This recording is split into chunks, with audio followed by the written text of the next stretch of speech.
Hello friends, welcome back to Smriti Notes for Biotechnology.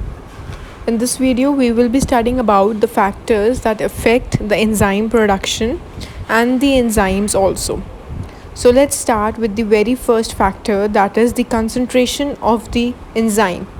As the concentration of enzyme is increased, the velocity is also proportionally increasing. It is used for determining the activities of serum enzyme during the diagnosis of diseases. I've shown in the diagram velocity versus concentration. Next is concentration of the substrate. Increase in substrate concentration gradually increases the velocity of enzyme reaction within the limited range of substrate levels. I've shown in the equation, that is Michael-Menton's equation. In the upcoming videos, I'll be also explaining how to derive the equation. Next factor is the effect of temperature. Velocity of enzyme reaction increases with increase in temperature up to a maximum and then starts declining, and this in turn forms a bell-shaped curve. Next factor is the effect of pH. With the increase in hydrogen ion concentration, it influences the enzyme activity and forms a bell-shaped curve. The optimum pH range is 6 to 8. These all factors are required or affect the enzyme production. And now the last factor is the effect of activators. Some of the enzymes require certain inorganic metallic cations like magnesium, manganese, zinc, sodium, potassium for their optimum activity. Now let's study about some enzymes. The first one is amylase. It catalyzes the hydrolysis of starch into sugars. It is present in saliva of humans and is also helpful in hydrolysis of starch with amylase, with first result in fermentation of short polymer dextrin, and then finally into glucose. It has three forms, that is alpha, beta and gamma. I have written about alpha and beta a little bit in detail. You guys can have a look at it. The enzyme amylase also has certain effects like the starch liquefying effect.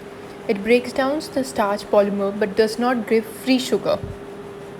And now again, I have mentioned some more other points. You guys can just have a look at these points and note it down if you feel like amylase produces some strain of bacteria, fungi, and also some certain applications are applicable, like in production of sweeteners for food industry, removal of starch, seizing from the woven clothes, and liquefaction of the starch which are formed during heating.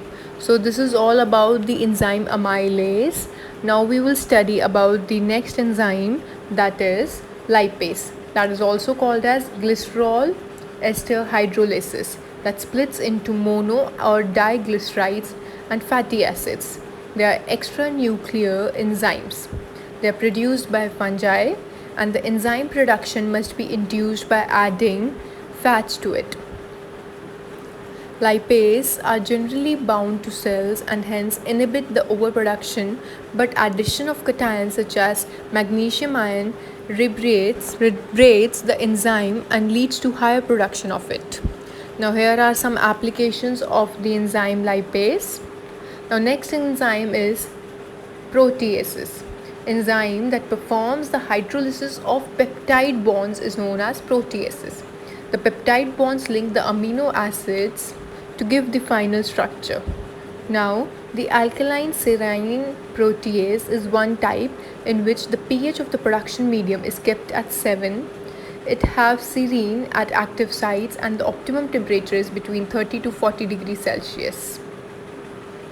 It is basically used in the detergent industry because of the stability in high temperature and the alkaline range. The shelf life is affected in presence of surfactant agents. The screening is done because the enzyme should be stable in alkyl condition also. Now the next type is neutral proteases.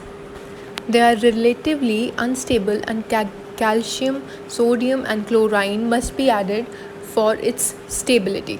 They are not stable at high temperature and they are quickly inactivated by the alkaline proteases.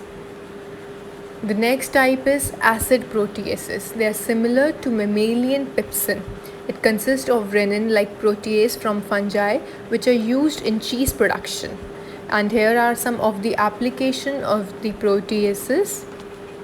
Like it is being used in textile industry to remove, and in silk industry to liberate silk, and it is used in detergent and food industry as well. I hope this video was useful for you guys, and if you want the PDF of notes, then do comment and let me know. And guys, do not forget to like, share and subscribe. And if you want any other topic video, then do comment and let me know. Thank you.